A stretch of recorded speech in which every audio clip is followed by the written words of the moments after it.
wawazifumu mayi amene ali pa skrini akuti muthandize maganizo. Mayi ameneyu adakwatira mu chaka cha 2023. Asadakwatirane ndi mwamuna wake uja adamuuza mayiyo, uziwa chani, iweyo ndine tikakwatirana mwana mmodzi wa m'bale wanga azizakhala nane limodzi. Mayi uja sadaone vuto, adamvomereza mwamunayo. Okay, chabwino, ndadambokhala limodzi mu chaka cha 2023. Ndi mu chaka cha 2024 kunabweranso m'bale wake wa mwamunayo, anabwera zinthu zake ngati akuzakhala.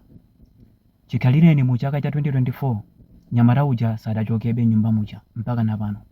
Ndi mu chaka cha 2025 kunabweranso azibale ake ena okwana awiri, anabwera mkatundu wawo kozakhala, sadachokemo. Ndi mayi ake amwamunayo anabweranso mu December muja mu chaka cha 2025 anabwera kozakhala. Ndi mayiyo amamuuza mwamuna wake, nyumba muno tachulukana, ndi ineyo zikundivuta kukhala womasuka, komanso anthuwa ndikamaphika chakudya wina akufuna zina, wina afuna zina, wina ine ndifuna sima, wina ndifuna mpunga, sima ndisangalasa. Ndi mayi uja amangokhalira ku kitchen. Chambireni mu chaka cha 2025 mayiyo akungokhalira ku kitchen, mwamuna wake akamuuza, uziwa chani, anthu abwanji azipita kumene amakhala, mwamuna uja akunena kuti singawathamangise azibelanga.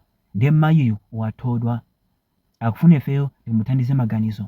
Mutakhala inuyo azifumu mungatani, watopa nkupita ku kitchen akungokhalira kuphika zili ngati anakwatira ku kitchen komangophika kwaphikira anthu akuluakulu. Ndi mayiyo watopa, ndi wabwera pano poyera ndi cholinga choti timuthandize maganizo. Mutakhala inu azifumu mungatani.